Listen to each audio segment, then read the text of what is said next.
우리 목사님이 저에 대해서 너무 설명을 잘해 주셔서 참 대단히 죄송해요. 우리 중매를 하려고 그러면 좀 상대방을 적당히 해야 되는데 그렇게 띄우시면 이번에 집회가 잘 안 되면 목사님 때문이라고 생각할 것입니다.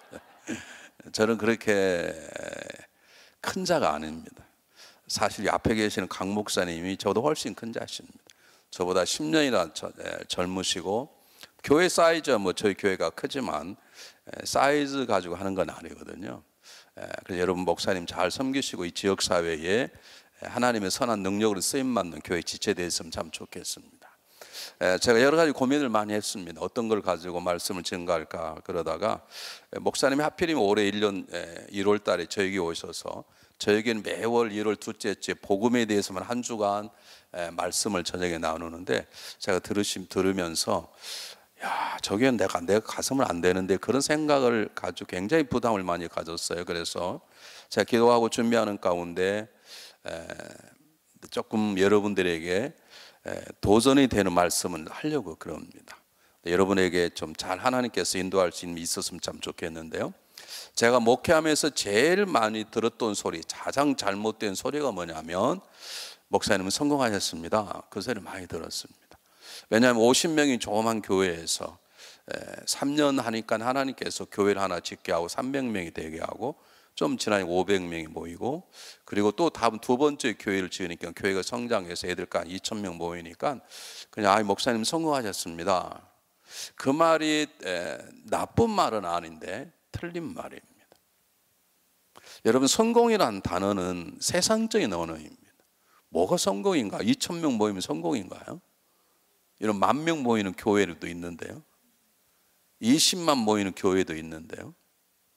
성공이라는 단어는 상대적이기 때문에 아마 성공을 말하자면 미국의 가장 성공한 사람 어쩌면 아마존 사장일 것입니다.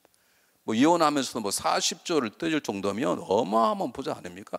돈을 버는데 성공한 사람이라면 그 정도 사람을 그러니까 성공을 따지면 어쩌면 미국에서 한 사람 제일 큰 교회 목사가 성공했다 말할 수 있을지 모르지만 성공이란 단어는 정확히 말하면 성경적인 단어는 아닙니다.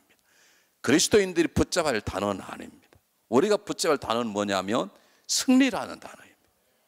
예수 그리스도께서 십자가로 승리하셨기 때문에 또는 우리가 구원받은 하나님의 백성일 뿐만 아니라 하나님의 군병으로서의 영적 전쟁에 투입된 사람이고 지금도 치열한 영적 전쟁의 삶을 살아가야 되기 때문에 저와 여러분의 삶에 가장 중요한 건 승리라는 단어입니다. 더 정확히 말하면 이번 주제가 승리하는 사람이 되자인데 아닙니다. 정확히 말하면 우리 이미 승리한 사람입니다. 믿습니까?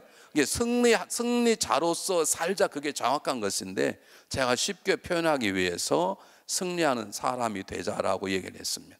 승리라는 것은 내가 얼마나 많은 큰 교회를 했는가, 또 얼마나 많이 벌었는가, 얼마나 출세해서 대통령이 됐나가 중요한 것이 아니라 하나님께서 나를 구원하시고 부르시고 그분께서 나를 통해서 하시고자 하는 일에 내가 순종했으면 그것이 내가 가난하든 부하든 건강 병약하든 교회가 몇 명 됐든 안 됐든 그것과 관계없이 우리는 승리하는 것이고 내가 어마어마한 큰 교회를 할지라도 그것이 하나님 뜻이 아니면 우리는 그걸 승리라고 말하지 않습니다. 아멘이 안 나올 줄 알아요. 우리는 별로 승리란 단어를 별로 안 좋아해요. 성공했다는 단어를 좋아하시는 거예요. 한번 생각해 보세요. 예수님께서 십자가로 성공하셨다. 말이 됩니까? 말이 안 되지 않습니까? 그런데도 우리는 성공이라는 단어를 너무 좋아해요. 그리고 성공하셨군요. 그러면 삶이 보람있다고 생각하고 자기 인생이 잘 됐다고 생각하는데 세상 사람은 성공적인 삶이라고 얘기할 줄 모르지만 하나님 보시기에는 실패자로 살아갈 수 있는 사람들이 우리 주변에 얼마나 많은지 모릅니다. 제가 한교회를 30년 선교하다 보니까요, 다른 건 모르겠는데 하나님이 어떤 사람들을 정말 불쌍히 여기고 가슴 아파하는가를 제 목회 경험으로 느끼게 됐어요. 1945년에 2차 대전이 아시아전이 끝나고 나서 일본이 완전히 패전 국가가 됐을 때 필리핀 숲속에서 아직 전쟁이 끝난지도 모르고 혼자 남겨진 일본군이 35년을 혼자 살았어요. 필리핀 숲속에서 전쟁이 끝난지도 모르고 그러다가 그 사람이 들통이 나고 한국, 미국, 일본으로 돌아가게 됐는데, 그 사람은 전쟁이 끝난지도 모르고 혼자 지키기 위해서 그 혼자 숲속에서 그렇게 어려운 삶을 살았듯이, 저와 여러분이 승리자이신 예수 그리스도 안에 있으면 저와 여러분이 승리자였습니다. 믿습니까? 근데 꼭 패자 한 면처럼 살아가는 교회. 여러분, 승리자가 하는 건 뭔지 아십니까? 승리를 하면 서로 훈장 주고 수고했다 그러고 격려하고, 그게 승리자의 모습인 것이고요. 패배자는요, 누구 때문에 패배했다 그러고 책임을 따지고 그렇습니다. 승리한 사람들은 웬만한 사람들 쉽게 상처받지 않습니다. 쉽게 상처 주지도 않습니다. 쉽게 시험 들지도 않습니다. 되게 쉽게 상처받고 쉽게 시험 들고 쉽게 다른 사람 아프게 하는 사람들은 대부분 다 패배자들의 모습으로 살아가서 그래요. 저와 여러분은 승리자였습니다. 믿습니까? 승리의 궁극적인 것은 천국 가서 누리게 될 터인데, 이미 저와 여러분 승리자이기 때문에 승리한 삶을 지금 살아내야 되는 것이에요. 어떻게 할 것인가? 어떻게 하면 우리가 승리자의 삶을 살아낼 것인가를 제가 이번 주가 말씀을 여러분에게 잘 전해보려고 노력할 테니 여러분 저를 위해서 기도해 주시기를 바랍니다. 저에게 어느 날 성찬식을 했습니다. 교단마다 다르지만 우리 UMC 미국 연합감리교회는 성찬식 하면 누구나 다 성찬식에 참여할 수 있습니다. 한국에서는 세례 받은 사람이 한해서만 성찬식을 참여하고, 특히 어린 아이들은 성찬식을 참여하지 못합니다. 한국 감리교회는 그렇습니다. 근데 미국 연합감리교회는 누구나 다 참여할 수, 어린 아이들 참석할 수도 있고 세례 받자 참석할 수 있습니다. 성찬식을 행했는데 저희 그때 한 300명 정도 모일 때입니다. 앞줄에 세 번째 정도 앉은 자매님 한 분이 처음 보는 분이에요. 제가 느끼기에 처음 오셨구나 그런 생각이 들었는데, 그분이 와서 떡과 차를 먹고 마시고 들어서 앉아있는데 계속 우시는 거예요. 뭐 소리내 울지 않는데 어깨를 득슬고 우는데, 제가 설교가 방해가 될 정도로 얼마나 우시는지, 제가 이거 설교를 죽을 정도로 그렇게 우신 분이 한 분이 계셨어요. 제가 그래서 예배 끝난 다음에 그분을 사무실 오시도록 한 다음에 제가 여쭤봤습니다. 오늘 처음 오신 것 같은데 왜 그렇게 오셨냐고 그랬더니, 그분이 교회는 처음 오신 거예요. 우리 교회 집사님 인도를 받아 교회를 처음 오셨는데, 떡과 잔을 먹고 마시라니까 그냥 먹고 마신 거예요. 아무 뜻도 모르고요. 근데 떡과 잔을 딱 마시고 딱 앉았는데, 자기의 미국 생활 10년의 생활이 주마등처럼 확, 자기가 그런 게 처음이라는 거예요. 눈을 뜰 수가 없다. 눈을 딱 감는 그 순간에 영화를 보듯이 자기의 지난 미국 생활의 10년의 생활이 확 지나가는데, 자기가 그렇게 악하고 추하고 죄인이었다는 것을 처음으로 느끼게 됐다는 거예요. 그분은 죄인이라는 단어를 알지도 못한 사람입니다. 성경 말하는 죄인이란, 물론 세상에서 죄인이라는 단어를 알 수 있지만 교회에서 말하는 죄인이라는 단어는, 그분은 뭐 교회를 처음 나오니까 그런데, 그가 처음으로 이게 하나님 앞에 큰 죄구나, 하나님이 누군지도 모르는 분이시대요. 지금 처음 교회 나오신 분이니까. 그래서 자기가 엉엉 울었다는 거예요. 이제 그런 분을 만나면 목회자는 기분이 좋을까요, 나쁠까요? 네, 좋죠. 난 답 안 하신 분들은 뭐 저하고 관심도 없으니까 알아서 하라 그런 뜻이니까, 뭐 저도 알아서 하겠습니다. 여러분 알아서 하십시오. 목회 보람을 느끼는 거거든요. 하나님 때로 어떤 사람은 다른 교회에서 여기서 옮기게 돼서 우리가 열심히 일하게, 그것도 굉장히 감사합니다. 그런데 교회 처음 나오신 분이 오자마자 하나님을 만져주셨고, 그리고 자기의 죄를 회개하겠다는 거예요. 이럴 때 목회자는 이미 목회가 힘들지만 목회 보람을 느끼는 것이거든요. 그래서 제가 감사하고 축복 기도를 드렸습니다.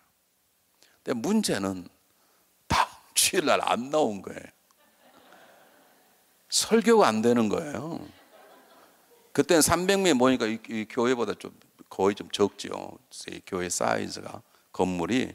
그러니까 누가 한지 다 아는데, 설교하는데 5분이 지나도 안 와. 그 자리에 앉아야 되는데 10분 지나도 안 와. 이 설교가 진짜 안 되는 거예요. 여러분 기억하십시오. 여러분 수가 아무리 늘어도 여러분 한 분 한 분은 하나님께 중요한 존재고 목회자에게 중요한 존재입니다.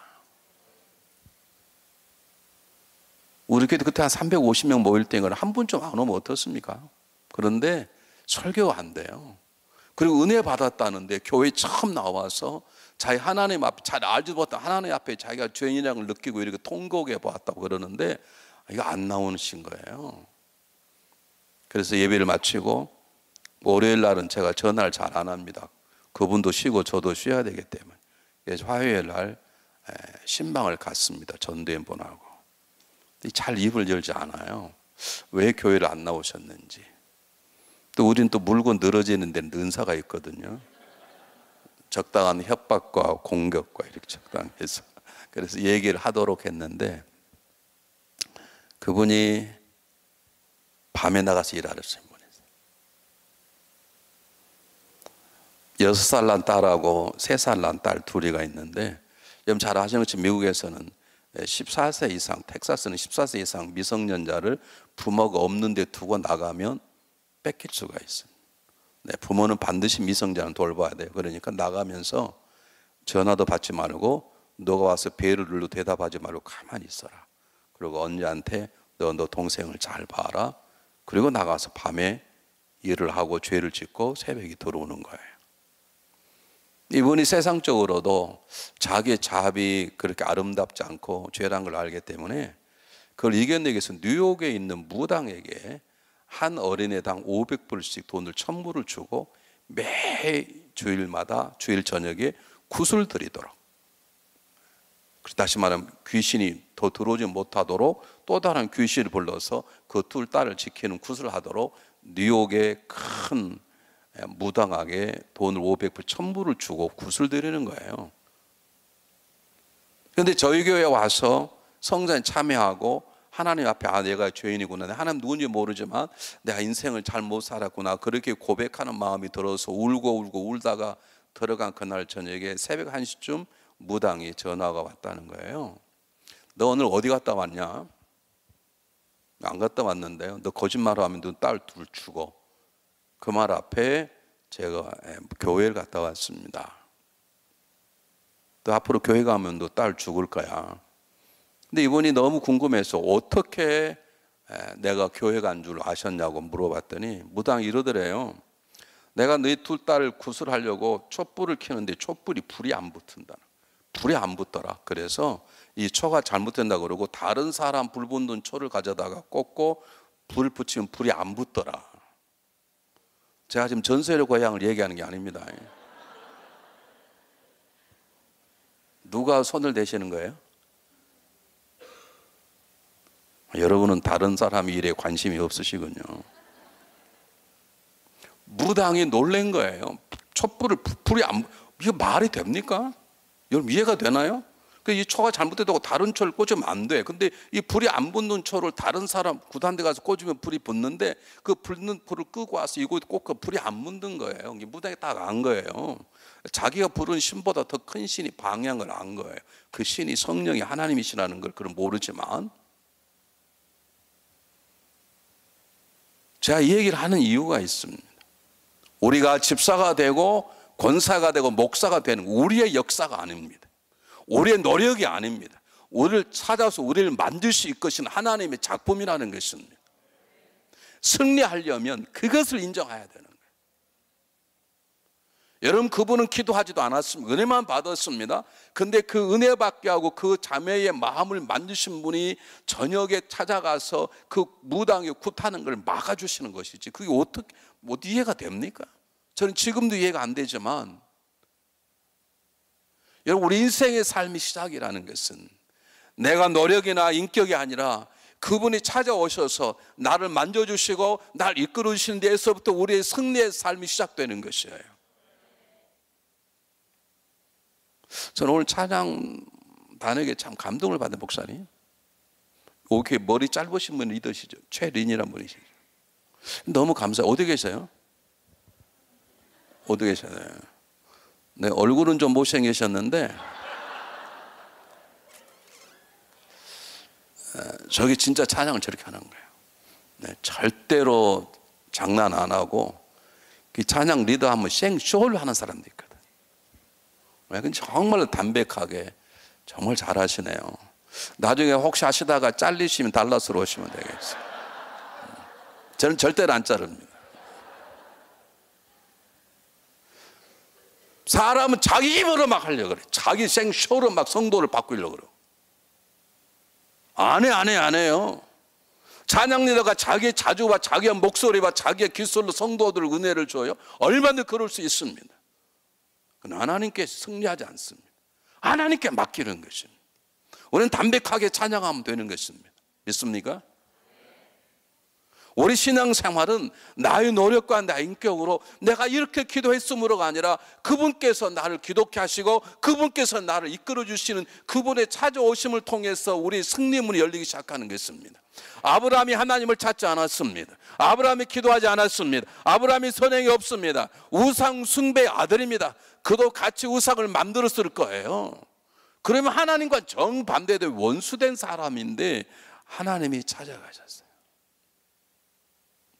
여러분이 이 교회의 집사가 되시고 구원받고 장로는 되신 게 여러분의 노력을 하고 됐다고 그 순간 생각하는 그 순간에 여러분이 이 교회를 힘들게 하고 옆 사람 힘들게 할 것이고 목회자 목회는 힘들게 할 것이고 하나님의 마음을 아프게 하실 것입니다. 오늘 성경 본문은 무엇입니까? 아브라함은 아무런 조건이 없습니다. 말씀하지 않습니다. 성경 어느 본문에 봐도 하나님께서 아브라함을 이런 이유 때문에 택하였다고 말하지 않습니다. 무슨 말입니까? 택함 받을 자격이 아무도 없는 거예요. 믿습니까? 그저 하나님의 은혜로 그분이 찾아오셔서 우리를 이끌어 주시고 세우시기 때문에 제가 큰 교회 목사로 일하는 것이지 제 노력으로 세워진 것도 아닙니다. 여러분, 우리가 두려워하지 말아야 될 것은 나는 여전히 부족하지만 나를 승리하도록 찾아오셔서 나를 건조지 이끌으시는 하나님 때문에 저와 여러분 이미 승리했고 앞으로도 승리하게 될 걸 믿으시길 바랍니다. 하나님이 찾아오셨어요. 아브라함이 찾아와 달라고 말하지 않았어요. 내가 우상을 만들어 팔다 보니 하나님 이게 죄입니다. 저를 좀 도와주 바랍니다. 그런 기도하지 않았습니다. 여전히 우상을 만들었을 것이고 자기 아버지 우상을 팔아서 잘 나가는 자동차 좋은 집 살았을 요즘 같았습니다. 근데 하나님이 아무런 조건 없이 아브라함을 부르신 것입니다. 요즘 말로 하면 아브라함이 택함 받을 아무런 조건이 없는 것입니다. 오직 하나님의 은혜와 사랑으로 아브라함을 하나님이 찾아가신 것입니다. 우리가 구원받고 한 교회 집사가 되고 한 교회 권사가 되고 한 교회 장로가 되고 목회자가 되었다는 것은 우리를 찾아오시 나를 이끌어 주시고 나를 승리케 하신 누구의 은혜다? 하나님의 은혜다 그러는 거예요. 여러분 아실지 모르지만 시카고는 교회가 안 되는 지역으로 소문난 지역입니다. 미국 목사님들은 이 지역을 목회자의 무덤이라고 그럽니다. 미국에 몇 군데가 있습니다. 이게 스피리추얼 예배라고 그래가지고요. 미국의 영적인 판도로 어떤 사람은 그거 틀렸다 하기도 하는데 저는 그건 맞다고 하지 않지만 시카고, 필라델피아, 그다음 LA 어떤 지역, 그런 지역은 요즘 말은 영적으로 말하면 정사, 귀신들이 많아가지고 교회가 잘 안 된다 그래요. 근데 이런 교회에서, 이런 지역에서 여러분의 교회, 이 정도 교회면 하나님의 은혜가 충만한 걸 믿으십시오. 다른 교회 가려고 기웃거리지 마시고. 그 말이 무슨 말이냐면 우리 교회 같은 교회 있어 나와봐 그러지 말라는 거예요. 이 교회가 하나님이 더 크게 세워나가실 것이에요. 그럴 때일수록 겸손하고 여러분을 이끌어 나가 승리케 하시는 하나님 앞에 엎드리시기를 바랍니다. 오늘 성경 본문이 주는 두 번째 메시지가 뭐냐면 그냥 찾아오신 것도 감사해. 나를 만나 주신 것도 감사하고 밥 한 끼 사주는 것도 감사한데 그게 한 게 아니라 하나님께 놀라운 말씀을 하신 거예요. 여러분 생각해 보세요. 이런 뻥이 어디가 있습니까? 아브라함에게 고향을 떠나기만 해라. 그럼 내가 너를 복을 주어서 너 이름을 창대케 하고 복을 주어 또 후손들 많게 할 것이고 너가 모든 민족의 복의 통로로 세울 것이니라. 만약 어떤 사람이 너를 저주하면 내가 그를 저주할 것이고 누군가가 너를 세우면 내가 그를 세울 것이니라. 이런 얘기가 어디가 있습니까? 저는 이럴 때 아멘 안 하면 이해가 좀 안 가요. 또 여러분은 어떤 복을 원하시나요? 그러니까 여러분은 뭐 이름을 창대케 하고 뭐 그런 것보다는 좋은 집 좋은 차를 원하시지. 안 그러세요? 그냥 우리는 돈만 벌면 집하고 차 바꾸는 게 우리 한국 사람들 은사 아니에요.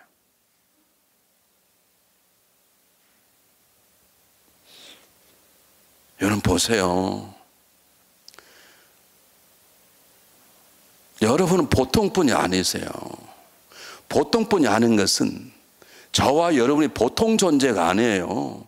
연속극은 보통 사람들이라는 제목의 연속극이 한국에서 한동안 판을 쳤지만 맞아요. 저와 여러분은 보통 사람들이었지만 지금은 보통 사람들이 아니에요. 왜냐하면 우리를 향한 하나님의 계획이 너무 크기 때문이에요. 우리는 우리보다 커요. 왜냐하면 나를 만나시고 나를 이끄시는 하나님의 계획과 꿈이 엄청나게 크기 때문이에요. 그냥 우상 팔아서 우상 팔아가지고 오늘 좀 집 좀 받고 사자 그 정도인데 모든 민족의 복의 통로가 되겠다 그러는 거고, 큰 민족, 무슨 큰 민족에 아직 결혼도 안 했는데 이제 장가에 가야 돼. 앞으로 결혼해서 애도 아직 한돈도 없는데 무슨 큰 민족에 지금 자식도 한 명이 없는데 이런 뻥이 어디가 있습니까? 예수님께 제자들이 말씀하십니다. 너는 가라. 모든 족속 제자를 삼아서 아버지 아들과 성령 이름으로 세례를 주고 내게 분만 모든 가르치게 하라. 이게 말이 됩니까? 예수님하고 3년 반을 같이 있었지만 자기 고향을 떠나본 적도 갈릴리 바다를 건널 적 없는데 모든 민족으로 가요? 근데 지금 그 복음이 그대로 되고 있지 않습니까? 하나님 뻥치신 분이 아니십니다.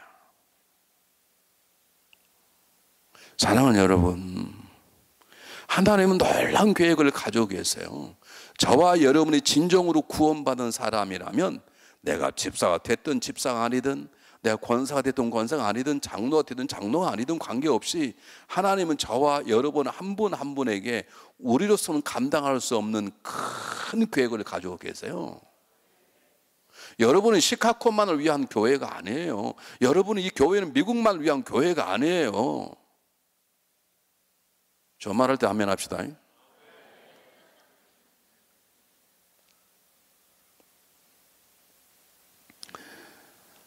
제 아들이 하나 있는데요. 제 딸이 하나 있고 아들이 있는데 우리 아들 녀석이 독특한 녀석이에요. 아주 머리가 좋아요. 제가 보기에. 근데 공부를 잘 안 해요. 공부를 안 하니까 당연히 공부를 못 하죠. 제가 아들에게 아들아 너 같이 그 친한 친구는 너보다 머리도 나쁘고 그러는데 그 녀석은 어떻게 1등 하는데 너는 왜 꼴등하냐? 그럼 우리 아들이요 답을 정확히 해요. 아빠 나는 꼴등해야 돼. 왜? 난 공부하고 놀고 있잖아. 자기가 공부만 하고 놀고 있다는 게 당연하다고 생각하고 그래서 자기는 꼴등하게 당연하다고 생각하는 거예요. 얘야 넌 그렇지 않다. 너 조금만 더 하면 너는 더 잘할 수 있어. 아빠 난 아니에요. 와 세상적인 말로 하면 그런 소리 들으면 미쳐버릴 것 같아요. 여러분 자녀가 와서 여러분에게 엄마 나 오늘 시험을 봤는데 60점밖에 못 받았어. 나 같은 녀석은 밥 먹으면 안 되지. 밥 안 먹을래. 그럼 여러분 부모 좋겠습니까? 아, 너 공부를 못하는데 천은 들었구나 그러겠냐고요. 여러분들이 꼭 그렇게 사세요. 죄송해요. 여러분들이 그렇게 사세요. 대부분 다.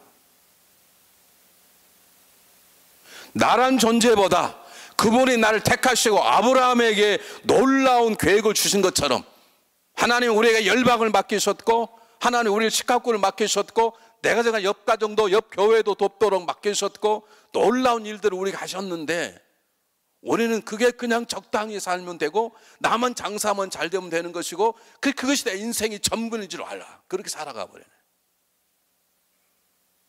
아니에요 여러분 아니에요.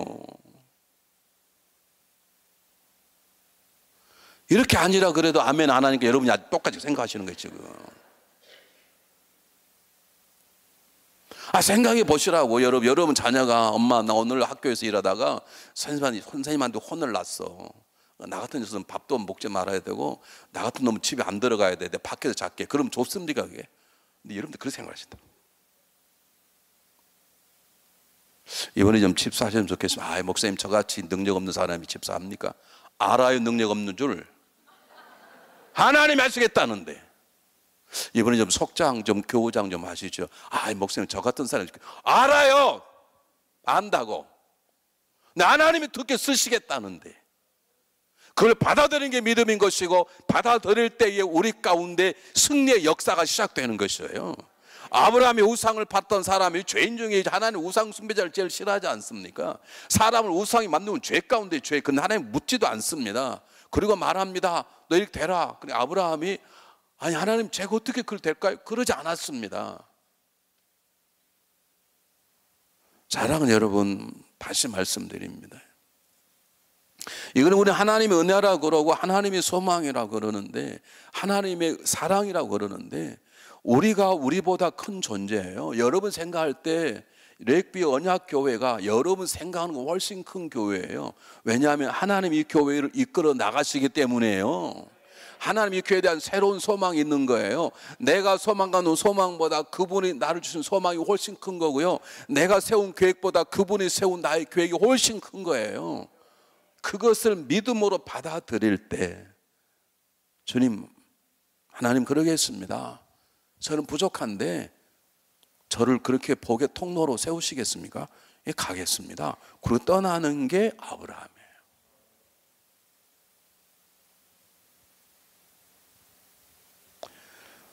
성가대 지휘자가 저를 찾아왔습니다.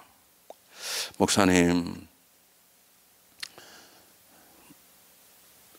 음치가 한 분이 계신데 너무 열심히 불러가지고 이게 찬양대가 망가지면 어떻게 하면 좋겠습니까? 그래서 제가 빼시오. 그랬더니 빼면 그분이 시험 들 텐데 어떡하겠냐고. 그 생각해 보니까 그 뺀다는 게 쉽지가 않아요. 그분이 또 집사람 말도 안 해요. 권사야. 권사람 말도 안 해. 또 장로님이셔. 그러니 성가대 지휘자가 근데 그분이 또 열심히셔요. 자, 오늘 제가 기도하는 가운데 응답을 받았습니다. 찬양 경연대회도 아니고 주일날 찬양하는데 여러분 음치면 찬양 못합니까? 음치면 찬양 안 해야 되나요? 이 교회는 대답 안 하기로 원래 계획하시나? 목사님이 심히 어려우시겠어 목회가. 음치면 찬양 안 합니까? 그럼 벙어리는 찬양하면 안 됩니까? 관계없죠. 하나님 우리 음치의 찬양도 받으시잖아요. 그래서 우리는 안 잘리기로 했습니다. 안 잘리기로 했다.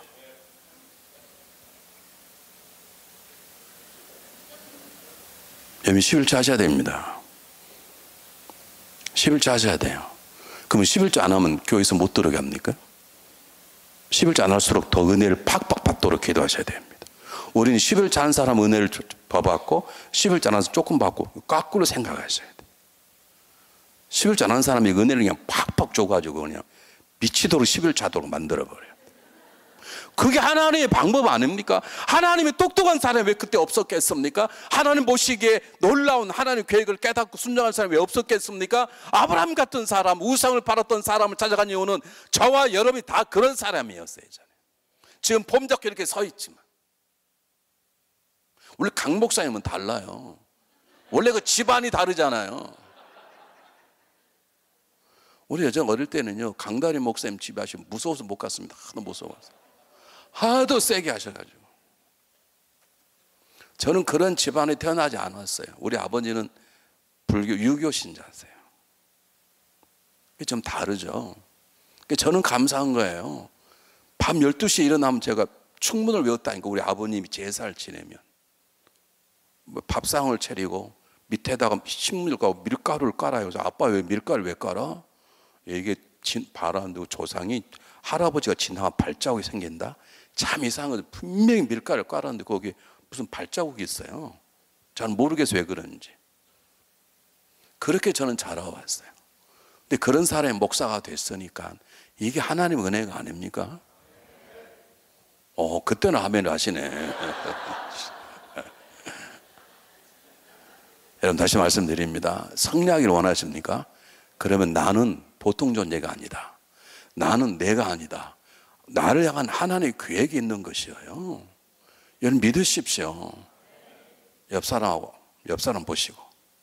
네, 저를 보지 말고 옆 사람을 보시라고. 옆 사람 누군지 모르세요? 왼쪽 오른쪽 옆 사람을 보시고, 네, 손을 잡으시고, 혹시 왼수가 안 잡거든 더 꽉 잡으시고, 절 따라서 합니다. 당신같이 위대한 분이 제 옆에 계시니 가물의 영광입니다. 이게 농담이 아닙니다. 제 경험에 제일 제 마음이 아픈 게 뭐냐면, 달라스가 지금 이제 10만이 넘게 많이 자랐는데요. 제가 달라스에 30년 전에 처음 갔을 때는 달라스 인구가 한인들이 8,000명밖에 안 됐습니다. 소문이 다 나요. 근데 우리 교회는 참 이상해요. 다 전화가 와요. 목사님 교회에 누구한테 사를 맡겼더니 돈만 떼어먹고 일도 안 합니다. 목사님 지금 빨리 오십시오. 저 여기 소주집인데 목사님 성도 집사님 술 먹고 앞에 쓰러져 있습니다.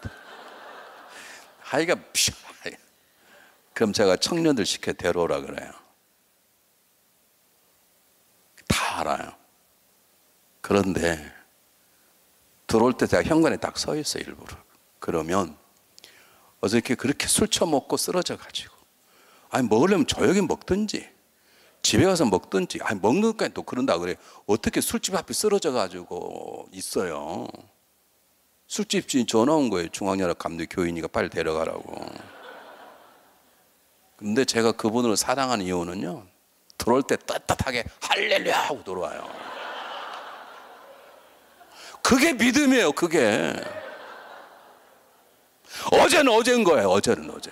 근데 오늘 새롭게 사는 거예요. 어제는 내가 죽은 거예요. 남도 그렇게 생각하고 나도 그 생각할 때 우리의 승리의 삶이 시작되는 거예요. 우리는 다 과거에 묶여 있어. 우리 교회 사람들이 막 모여들기 시작하니까 생각해 보세요. 50명이 그 다음날 100명, 150, 50명씩 느는 거예요.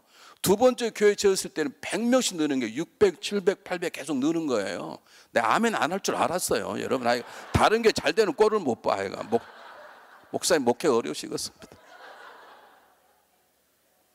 계속 전화 오는 거예요. 이 목사님, 그 사람 조심하십시오. 왜요? 목사 3명 쫓겨나고 이제 지가 쫓겨난 것입니다. 아니 목사님들 저를 도와주려고 전화를 하는 거예요. 목사님 그분 조심하십시오.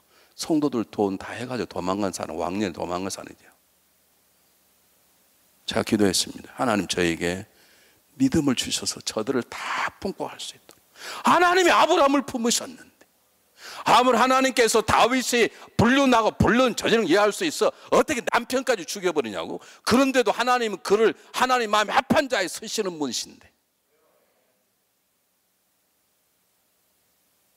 예수님을 2번씩 부인하고 3번째 저주했던 베드로를 품으신 그분이신데, 하나님 저에게 믿음을 주셔서 내가 그들을 품을 수 있도록 도와주시 바랍니다. 여러분 쉬운 게 아닙니다. 그런 걸 품는다는 게. 근데 놀라운 것은 그분들이 우리에게 오시면서 정말로 잘하는 거예요. 다른 교회가 잘한 것도 아멘 할렐루야예요. 왜냐하면 크게 보면 우리 교회 여러분 교회인데 하나님의 한 교회예요. 믿습니까? 어쨌든 제가 뭐라고 제가 그냥 지나가서 얘기하는 게 아니라 제가 애들도 키워보고 그러니까요, 당당하게 아빠 나 오늘 시험 빵점 맞았는데 밥 좀 사줄래요? 왜? 좀 먹고 힘내 공부하게요. 그런 게 멋있지. 아빠 난 오늘 시험 빵점 맞았거든. 그러니까 오늘 밥 안 먹고 집 바깥 잘래. 그럼 그 정신 나간 것들이지. 교회 그런 분들이 너무 많습니다. 성가대 하시죠? 전 노래 못하는데. 알아요, 알아. 찬양이 뭐 대회냐고요. 열심히 하면 되는 거, 소리가 안 나오면 입만 벌리면 되는 거고. 찬양은 안 돼요. 우는 거 울어도 찬양이거든요. 우린 찬양하다 우신 분이 계세요. 뭐 딱 은혜가 박, 그게 눈물의 찬양이죠. 그건 뭐 잘못된 건가요? 중요한 것은 나는 내가 아니에요. 하나님 앞에 붙잡힌 바 된 것이고 그분의 계획가 쓰임받는 종인 것이, 그 계획이 보통 계획이 아니에요. 여러분의 한 사람 한 사람은 이 언약교회를 세우는 종이 아니라 언약교회를 통해서 배교 훈련받아 열방까지 나가 세상을 바꾸는 하나님 계획을 가지고 계신 것이에요. 근데 그냥 살았으면 되겠습니까?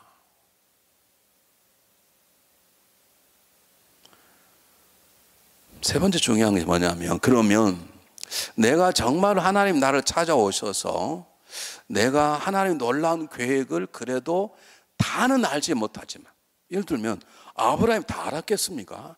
아브라함이 이 말씀 뜻을 알았겠냐고. 모든 민족을 어떻게 알아? 민족도 본 적도 없는데 자기 동네만 살던 여성이 모든 민족을 어떻게 아냐고요. 그래도 하나님 뜻이기 때문에 깨닫고 나갔거든요. 그런데 정확히 말하면 나갈 때 나간 게 아니에요. 어떻게 나갈게요?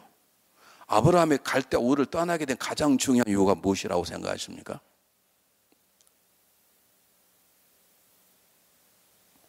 목사님, 이 교회는 원래 물으면 답을 잘 안 해요. 목사님 묻고 목사님 답하고 그러세요? 그럼 저희 내려간 경우가 있습니다. 내려가서 막 묻고 얘기할 거예요. 제가 좋게 말할 때 답을 하십시오. 자, 보세요. 아브라함이 이 말 알아들었겠어요? 고향 친척 아비집을 떠나 내가 보일 땅으로 가라. 무슨 보일 땅을 가요? 자기 동네 밖에 가본 적도 없고, 그때는 가면 잘못하면 죽는 것인데요. 여러분, 이스라엘 땅 가보지 않았습니까? 전부 다 황양 광야인데 잘못 가면 죽고 도둑 만나면 죽을 텐데 어떻게 가요? 호위병이 있으면 뭐가 있습니까? 그런데 그냥 가라는 것도 문제인데, 너로 큰 민족을 이거 내게 보고 너 이름을 복이 뭔지도 몰라요, 지금 정확히 말하면. 그런데 어쨌든 움직였어. 그런데 어떻게 해서 움직이게 됐을까? 그런데 아브라함이 떠났다는 거예요. 4절에 이 아브라함이 여호와의 말씀을 따라갔고, 여기 이유가 있어요. 어떻게 해서 아브라함이 떠나가게 되었을까요? 누가 한번 얘기 한번 해보십시오.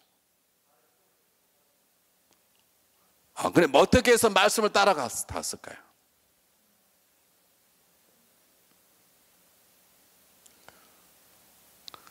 혼자 말로 하면, 우리 할머니 말로는요, 귀신 씨나라 깎는 소리 한다 그래. 그러지 말고 교회에서는 정정당당하게 얘기하십시오.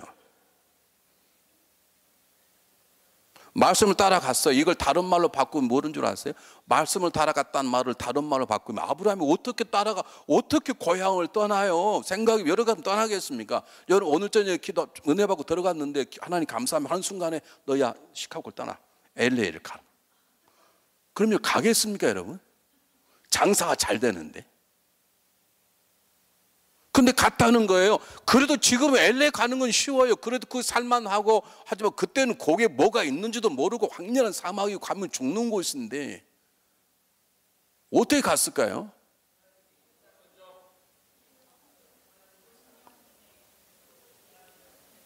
그러니까 순종, 이렇게 한 단어를 말씀하면 안 돼요. 순종했다 안 했다 끝까지 말씀하셔야 돼요. 그러니까 방금 누가 말씀하셨죠? 하나님께서 또 쉐쉐 바람 나는 소리 하지 마, 정확하게.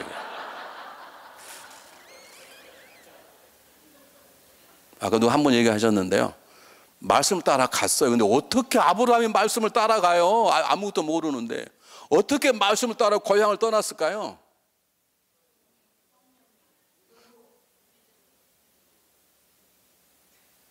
그럼 제가 물어볼게요. 믿음으로 떠난 아브라함이 자기 아내를 팝니까? 살겠다고? 히브리서 11장에 믿음으로 아브라함을 떠났지만 갈 바를 모르고 떠났다 그랬어요. 그 아직 완벽한 믿음이 아니에요. 완벽한 믿음은 자기 아들 이삭을 드릴 때 완벽한 믿음이고요. 지금은 사실 그냥 적당히 믿는 거예요. 알긴 아는 거예요. 그렇지 이걸 아브라함이 떠난 게 아니에요. 떠날 수밖에 없어서. 왜 떠날 수밖에 없었어요? 그래, 하나님이 앞서갔다는 말을 더 적극적인 단어로 뭐라고 말씀하세요? 하나님이 이끌어 가시는 거예요. 왜 말씀이 잘 안 나온 줄 아세요? 제사네요. 죄송해요. 이 말만 하고 세게 안 할게요. 여러분 답을 하도 안 하시니까 빨리빨리 끝내야 되겠어. 왜 하나님이 이끄셨단 말이 안 나오는가? 죄송해요. 여러분 인생을 여러분이 이끌어 가셨어요. 믿음의 삶의 승리의 길은 하나님의 이끌림을 받는 것이에요. 하나님이 가란 대로 끌려가는 거예요. 그분이 앞에 가면서 우리를 끌어가시는 것이에요.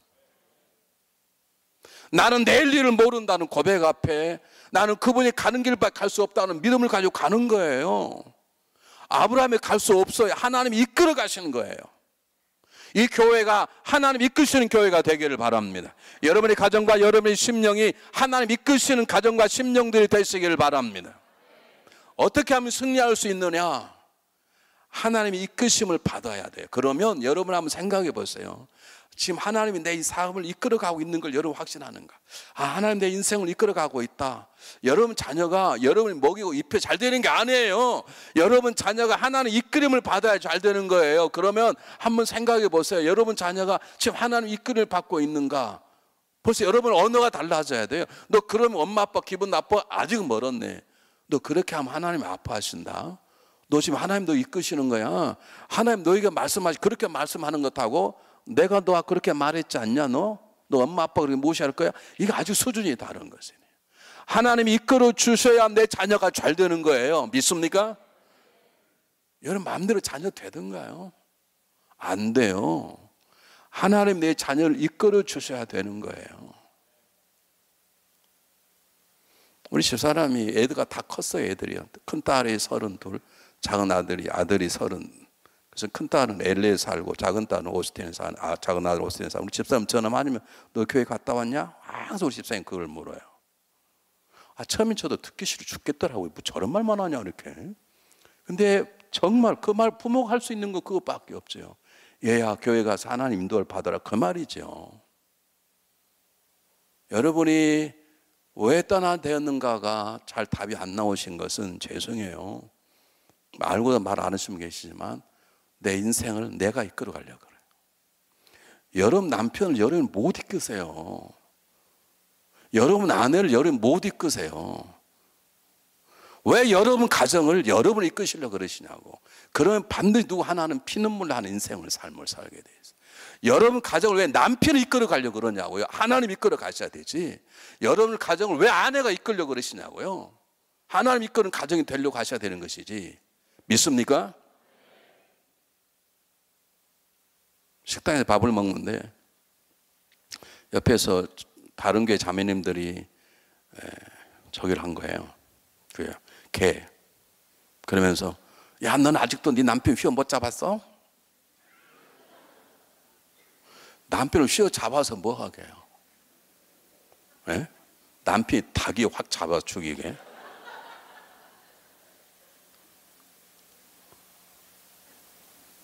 또 어떤 사람도 이런 사람이 있어. 야, 아직도 아내를 못 잡았어?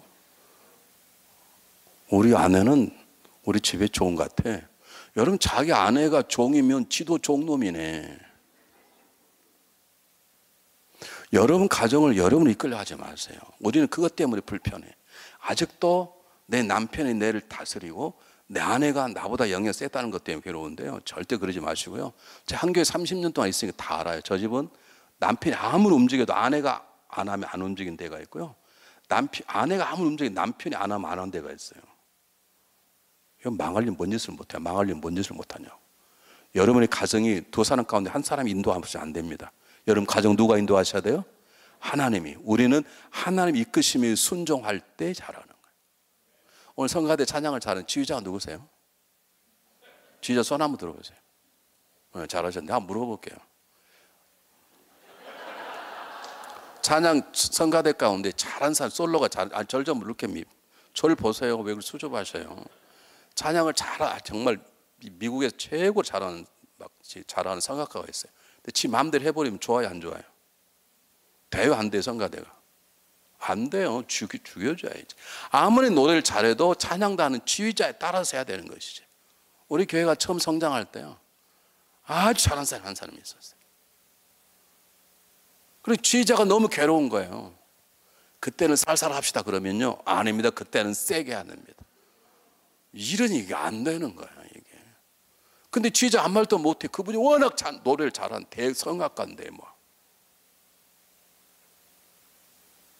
하나님이 안 기뻐하세요.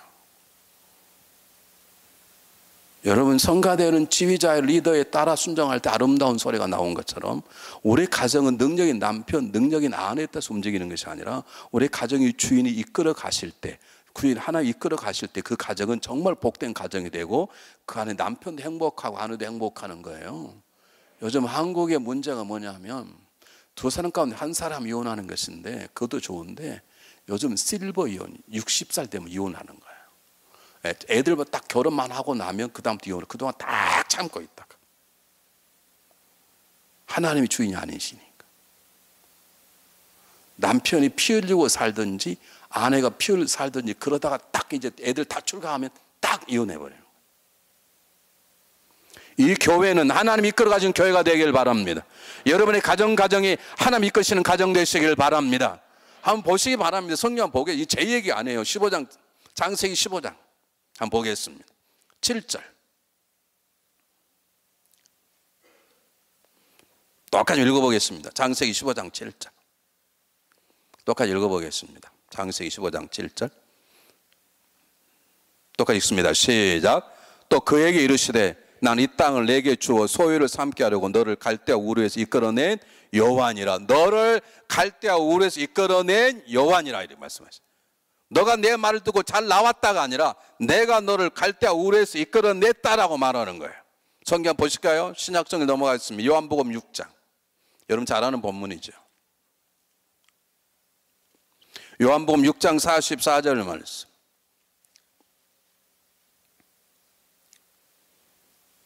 요한복음 6장 44절 말씀 시작하시면 똑같이 한번 읽겠습니다. 요한복음 6장 44절 말씀 시작. 날 보내신 아버지께서 이끌지 아니하시면 아무도 내게 올 수 없으니 오직 그를 내가 마지막으로 다시 살리리라. 아버지께 날 이끌어 가신다는 거예요.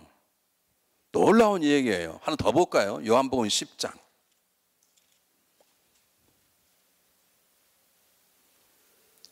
요한복음 10장 3절 4절 똑같이 읽습니다. 시작. 문지기는 그를 위하여 문을 열고 양은 그 음성을 듣나니 그가 자기 양의 이름을 각각 불러 인도하여 내느니라.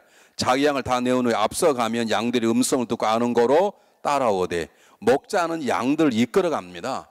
양은 목자를 놓치면 죽습니다. 여러분 양은 앞을 못 봐요. 시력이 약해서. 여러분 보시지만 고개 든 양 보셨나요? 양은 전부 다 땅만 쳐다보고 있어요. 왜? 들어봤자 안 보이기 때문에. 그 양들 다니면 딱 붙어 다닙니다. 왜 그러냐면 앞을 놓치면 놓치게 돼 있어요. 그래서 되게 이스라엘 가면 이렇게 지팡이에다가 방울 달아요. 그래서 목동이 지나가면 딸랑딸랑 소리 나면 대장 양이 그 따라서 가는 거예요.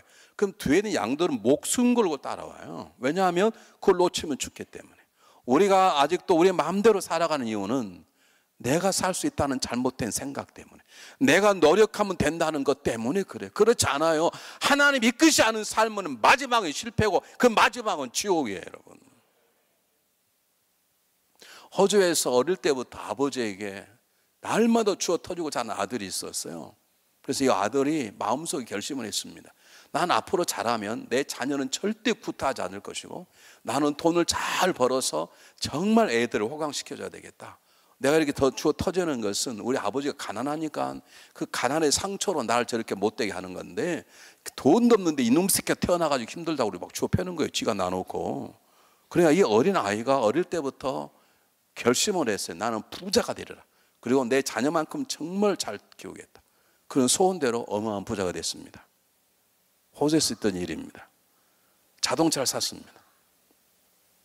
람보르기니를 샀어요. 한 45만 불 정도 한다 그러더라고요. 그 45만 불 차 타고 다니면서 너무너무 신나게 타는 거예요. 그리고 자랑 내가 이렇게 돈 벌었다. 그리고 아들에게도 잘해. 아들애가 이제 6살 아들이 하나 있는데 아들에게도 정말 잘해줘. 근데 어느 날 그 비싼 차를 한쪽에 닦고 있었어요.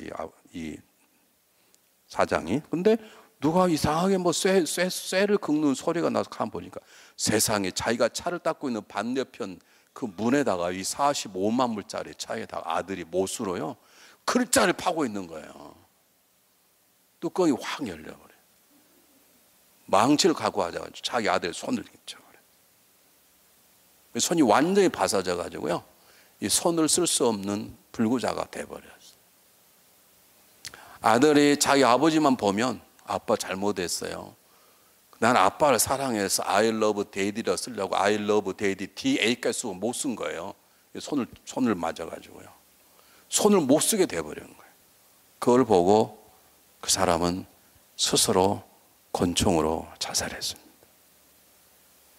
여러분, 인생은 우리가 살아가는 게 아닙니다. 내 노력이 내 인생을 이끌어가는 게 아닙니다. 내 물질이 날 이끌어가는 게 아닙니다. 여러분 한번 심각하게 생각해 보십시오. 날 이끌어가는 것이 무엇인지, 세상의 쾌락인지, 세상의 유혹인지, 직장에서 어떤 목표인지, 아니면 하나님 나를 정말 이끌어가고 있는 표적이 있는 것인지. 성경 보겠습니다. 다시 본문으로 돌아가겠습니다. 잘 보십시오. 하나님 나를 이끌어 간다고 하는 중요한 증거 하나, 내가 지금 하나님 이끌림 받고 있다는 증거가 무엇인가 한번 보겠습니다. 8절 한번 보겠습니다. 제가 7절부터 읽겠습니다. 7절부터 읽겠습니다. 여호와께서 아브라함에 나타나 이르시되 내가 이 땅을 내 자손에게 주리라 하신지라. 자기에게 나타나신 여호와께 그가 그곳에 제단을 쌓고 거기서 베델 동쪽 산으로 옮겨 장막을 치니 서쪽은 베델이 동쪽은 아이라. 그가 그곳에서 여호와께 제단을 쌓고 여호와 이름을 부르더니 그랬습니다. 여호와 이름을 불렀다는 것입니다. 이 말은 무슨 말입니까? 생각해 보십시오. 아무도 없는 곳 한 사막에다가 텐트를 치고 우물을 파는데 우물이 안 나오면 죽습니다.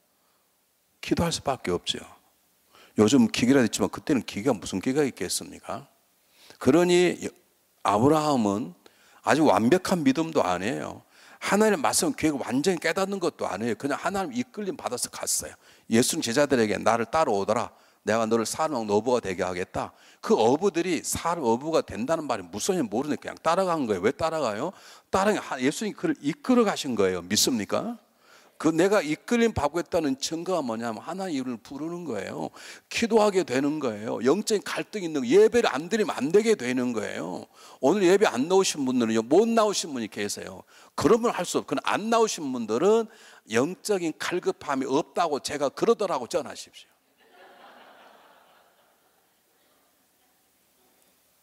하나님의 이끌림 받은 사람은요, 예배를 안 드리고는 살 수 없어. 그게 내가 이끌림 받은 증거인 거예요. 내가 기도하게 되고 찬양하게 되고, 하나님 이끌림 받은 사람은 찬양 한 번 더 합시다. 그러면 할렐루야 그러고요. 그냥 이끌림 보면서 왜 한 번 더 그만하지? 한 노래 왜 또 하고 또 하고 그러냐? 당장 열받아 뚜껑이 열렸다 닫혔다 그러는 거고. 여러분 생각해 보세요. 내가 어떤 여자에게 이끌림 받는 말은 자꾸 보고 싶고 만나고 싶고 또 말하고 싶고, 안 그렇습니까? 여러분 데이트 안 해보셨나요? 내가 어떤 남자의 마음을 끌린다면 그래서 결국에 한 달에 한 번 만나다가 일주일에 한 번 만나다가 매일 만나다가 결혼해버린 거 아닙니까? 우리가 하나님 이끌림 받는다는 것은 교회에 대한 뭐 하고 싶고 교회 나오고 싶고 예배 드리고 싶고 그 이름을 부르고 싶고 기도하고 싶은 마음이 내 안에 생기는 것이에요. 그게 내가 이끌림 받고 있다는 증거인 거예요. 뭐 그냥 교회 나오시면 나오고 부흥이 하든 말든 관계도 없고 그런 분들은 뭐 그가 집사의 권사 장로일 수도 있어요. 그러나 정확히 말하면 이끌림 받은 거라. 이끌림 받는 사람은 가는 곳마다 제단을 쌓고 여호와 이름을 부르는 것이죠. 부르지 않을 수가 없죠. 하나님 붙잡지 않으면 살 수가 없는 상황인데, 그럼 시카고는 하나님 안 믿어도 살 수 있습니까? 참만의 말씀이라고. 사랑하는 여러분, 우리한테 하나님 이끌 수 있다는 가장 중요한 증거 그거예요. 영적 갈증이에요. 하나님 말씀 듣고 싶고 벌써 토요일이 되면 야, 내일 목사님이 주일하고 어떤 말씀 하실까? 그게 기대가 되고 그것 때문에 오는 발걸음이 빨라지고 그러는 거예요. 목사님 절반도 아멘을 안 하네.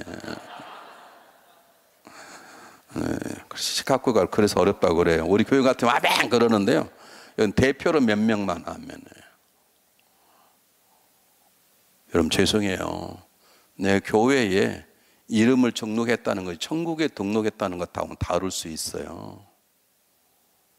우리 언젠가는 한번 세상을 떠나게 되고 그분 앞에 서서 그때는 딱 두 길밖에 없어요. 영생, 영원한 지옥 두 길밖에 없는데 내가 이끌림 받지 않고는 천국 갈 수 없어요. 내 노력으로 안 돼요. 여러분 믿음 없이 헌금할 수 있어요. 하나님 이끌림 받는 헌금을 하나님이 받으세요. 오클라호마에 오랄 로버츠라고 하는 유명한 우리 감리교 목사님 계십니다. 여러분 텔레비 한번 보셨을 거예요. 목사님도 아마 잘 아실 거예요. 네. 근데 그분이 어느 날 방송을 통해서, 미국의 제일 유명한 분은 방송을 통해서 우리가 지금 그 유명한 대학을 합니다.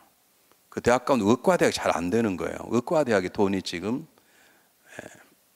800만 불이 필요합니다. 그런데 하나님이 저에게 일주일 동안 800만 불을 모으지 않으면 널 데려가겠다. 그렇게 말씀하셨습니다. 여러분들이 800만 불을 헌금 안 하면 저는 일주일 안에 죽습니다. 이분이 그랬네. 이게 말이 돼요? 헌금하는 건 성도가 하는 것인데 안 했다고 목사를 데려가면 강목사는 벌써 다 죽었게요. 여기도 헌금 안 하신 분들 많이 계신 것 같은데, 우리 교회도 헌금 안 한 분 많이 계세요.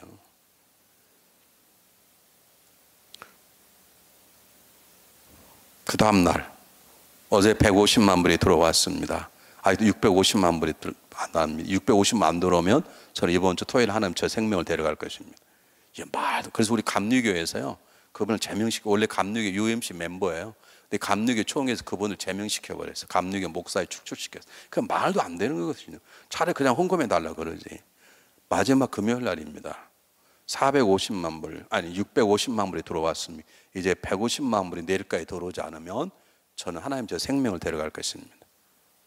LA에 투견, 개싸움을 시켜 돈을 버는 굉장한 부자가 있었어요. 우연히 텔레비를 틀었는데 머리 하얀 할아버지 한 분이 나오더니 내일까지 150만 불 없으면 저는 죽습니다. 그걸 광고를 한 거예요. 그분이 150만 불 보냈어요. 그럼 그래서 살았어요? 그분이 믿음으로 보냈어요. 그분은 믿음이 전혀 없어요. 그냥 불쌍하니까 어떤 영감이 나와가지고 150만 불이 없으면 좀 죽겠다 그러니까 150만 불 보낸 거예요. 하나님 얼마나 무서운 인물 아세요? 그 의과대학은 망했어요. 800만 불 받았지만 의과대학은 망했어요. 문 닫았어요.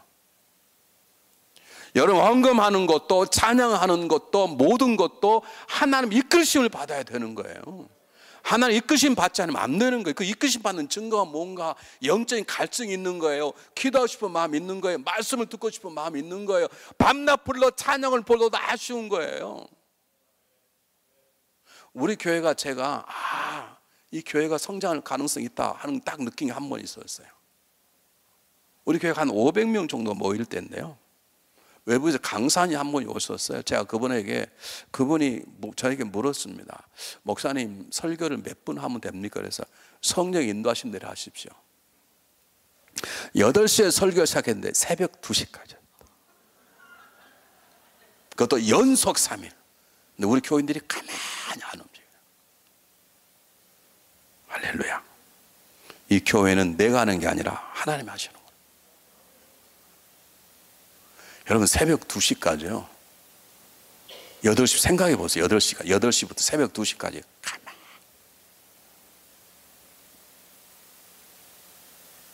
하나님이 이끌어 가시면 6시간 설교가 1시간 짧게 들리고, 내 노력을 들으면 20분 설교에도 2시간쯤 지켜고, 틈만 나면 시계 보는 거예요.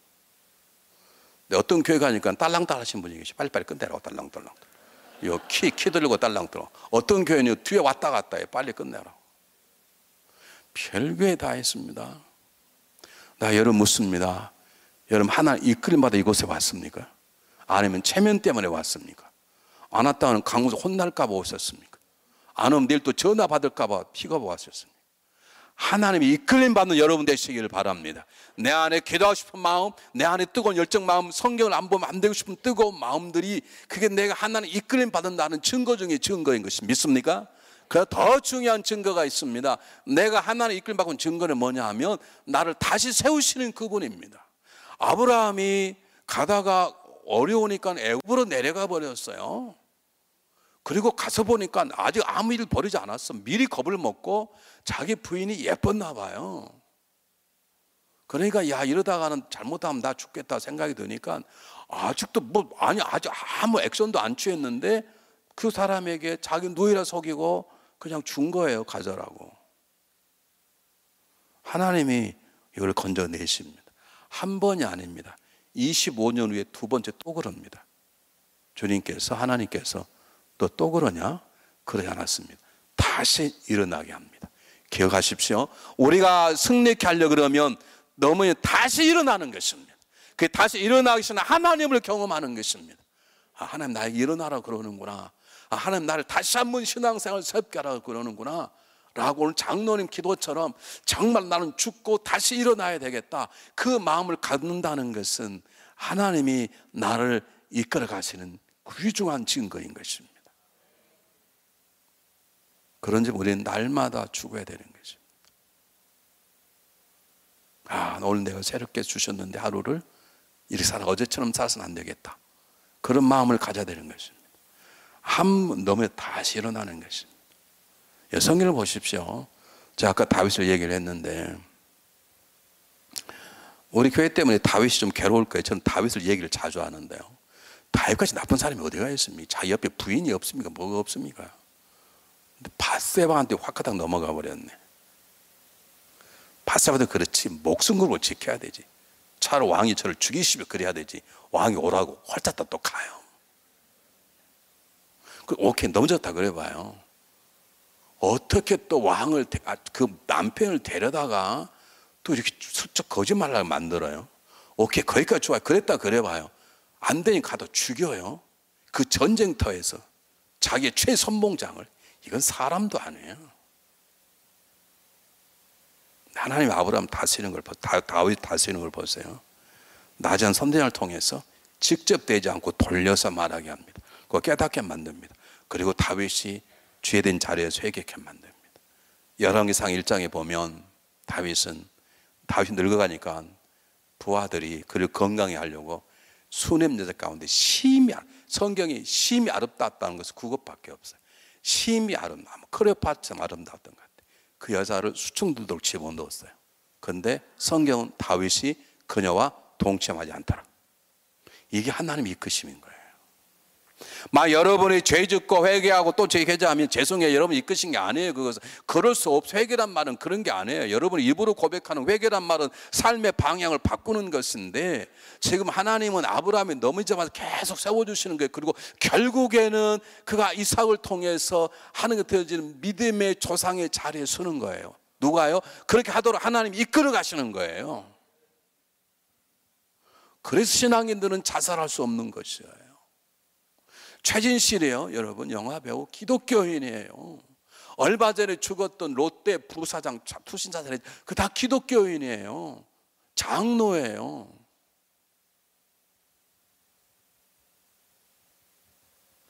여러분, 하나님 이끌어 가시면요, 10번째 쓰러도 11번째 일어나면 되는 거예요. 믿으시기를 바랍니다. 우리는 과거에 관계가 없어요. 자유예요. 그것 때문에 내가 겸손할 수 있지만 그것 때문에 상처받고 수치심 때문에 살지 않아요.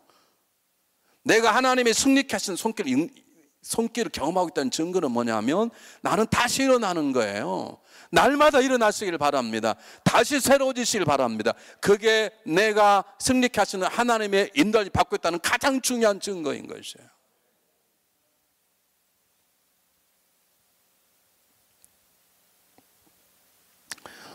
제가 예전에 노래를 정말 못해가지고요, 음치였어요. 근데 전도사니까 하도 성가대를 했는데 베이스가 혼자밖에 없었어요. 찬양을 할 때 우리 목사님이 절대응감이세요. 절대응감. 얼마나 배우지도 않은 절대응감이세요. 찬양을 그래도 어렵게 했더니 딱 내려오자마자 오늘 베이스 빵점이야 그러는 거예요. 저 혼자밖에 없는데. 왜 맛을 꼭 그렇게 하시는가 몰라. 아니, 음치했으면 얼마나 수고해요. 오늘 전도사 수고해서 그러면 얼마나 좋아요. 오늘 베이스 빵점이야. 베이스 혼자밖에 없는데. 근데 저는 뭘 잘하는, 저는 뻔뻔하게 해요. 왜요? 저는 그분에게 그 소리를 하는 게 아니에요. 누구한테 하는 거예요? 하나님께. 하나님 음치라 너 하지 마라 그러지 않았어. 저는 그걸 하나 잘해. 뻔뻔하게 또 해요. 그냥 목사님 저를 보면 미워 죽겠는 거예요. 음치 서가지고 열심히 막 하니까. 그래서 제가 이만큼 변한 거예요. 지금은 음치는 면했어요. 8년을 그렇게 했어요. 음치를 면하려고. 장례식 하는데 저한테 목사님 장례식을 맡겼어요. 괴로운 인생길을 가는 길, 그 노래 부르는데 음치가 노래가 틀려가지고요, 산 다 피피 웃는 거예요. 근데 그걸 벗어나려고요, 그렇게 목사님에게 지적당하고 오늘도 빵점이야, 그래도 그 자리에 섰어요. 왜냐하면 제 찬양은 내가 하나님께 드리는 것이지, 그분이 보기 음치를 보지만 하나님 음치도 들으신다니까요. 사랑하는 여러분, 나는 부끄러운 사람이야, 나 같은 사람은 교회에 없어야 돼, 그건 불신앙입니다. 주님이 그런 우리를 찾아오셨고 우리를 이끌어 가시고 세우십니다. 아브라함은 택하는 마다 아무런 조건이 없습니다. 아시잖아요. 그렇기 때문에 2번씩 부인을 판 거 아닙니까? 신학 가운데 가장 리버럴 신학이 여성 신학이라는 게 있습니다. 하나님 어머님 그렇게 부릅니다. 하버드대학 최고의 교수가 한국 사람입니다. 여자입니다. 하나님은 성형도 왜 아버지라 그러냐? 그건 가부장적인 지 나온 것이 하나님 어머니다 그렇게 불러요. 그리고 여성 운동가의 제일 첫 번째 적인 누군 줄 아십니까? 아브라함입니다. 여자를 판 인신매매 1호가 아브라함이에요.